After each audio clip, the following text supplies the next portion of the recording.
So the game will be who can position him or herself to be Trump's running mate, because Trump will get the nomination. I think that's a foregone conclusion. And I think foreign policy is going to weigh heavily in tonight's debate, as it should. So what is your worldview as a candidate? How do you want to use and execute American power? We've got probably three people who matter on the stage.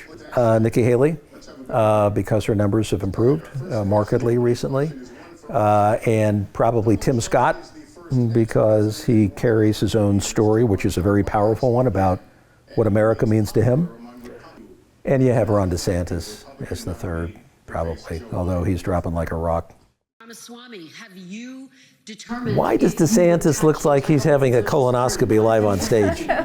It does not inspire confidence. Stop using our taxpayer money to pay people more to stay at home. Ramaswamy is too professorial. Increase the supply of housing. He talks like he's, giving a think tank presentation. I could see him selling pillows at midnight too on television. As John said, if you want to be a statesman, and getting out there and being a bully is not being a statesman. I'm going to unleash all of America's energy potential on day one. So these lines, day one, I'm in office, you just begin to tune out because it's just complete patronizing. To all the students on visas who are encouraging Jewish genocide, I would deport you from those campuses. We have to stand strong with our Jewish. See, this is a little over the top. This is where it sounds fine to the ear, but in actual practice, it's an impossibility. So these are kind of throwaway lines, in a sense, pandering, that debates are way too full of anyway. So the hard part is differentiating rhetoric, throwaway lines, from useful ideas that are actually implementable. National, you're making common cause with Hamas. I'm canceling your visa and I'm sending you home. Yeah, that's kind of a throwaway line. So what are you going to do about, Israeli students? Sure. What are you going to do about any other nationality that crosses a line? You're going to start just kicking people? That's highly unrealistic. So again, how do you differentiate the signal from the noise in this case?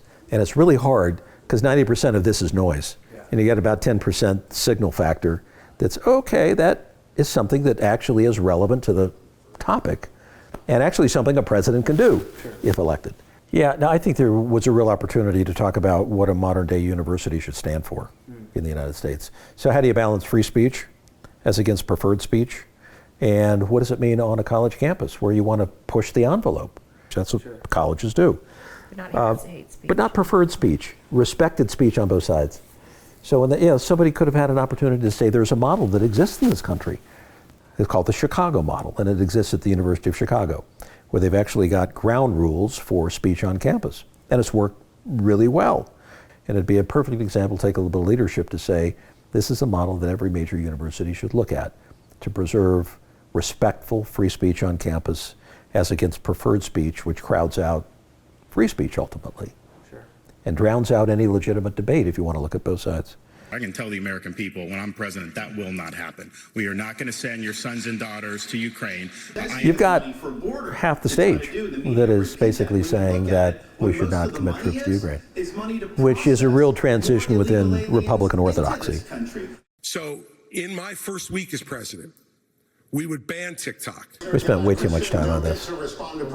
Spent way too much time on this, going around and around and around. How come not one of them has pivoted away from TikTok to the ills of social media more broadly and what it's doing to mental health and our young people?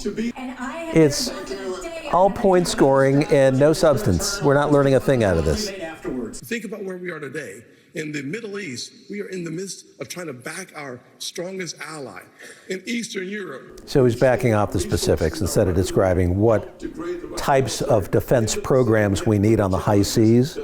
It's a fundamentally important national defense conversation that we ought to be having.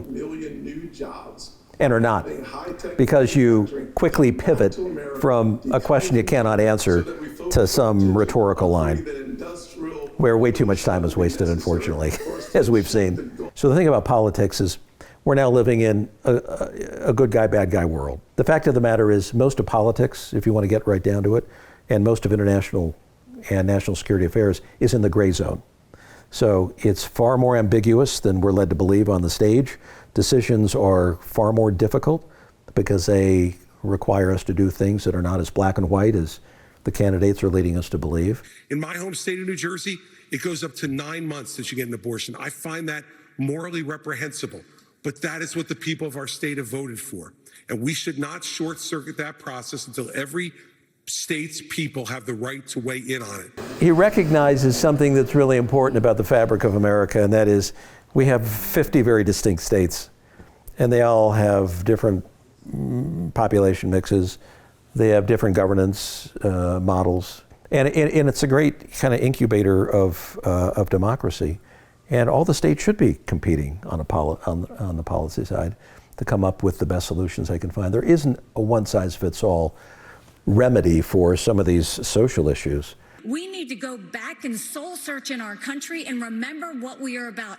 And we are about taking care of people, not going and making them live in fear because some other terrorist activity says they want to destroy them.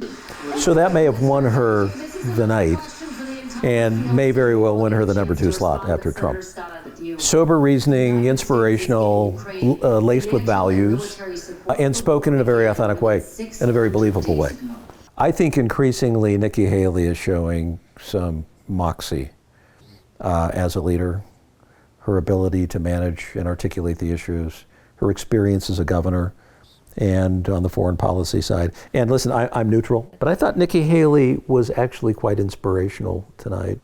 As much as we get cynical about politics, and I think we've hit a new high in terms of people's cynicism toward politics, at the end of the day, they want to be led.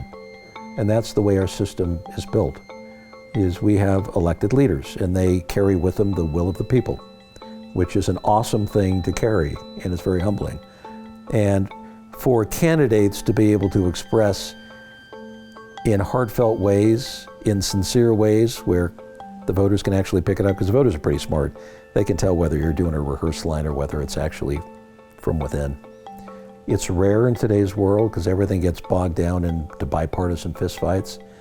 But the rhetorical moments in American history where leaders have taken us to new levels, they've inspired us, whether it's John F. Kennedy, the man on the moon, whether Franklin Roosevelt during World War II, to inspire your audience, I think is one of the most important gifts of any politician or elected leader.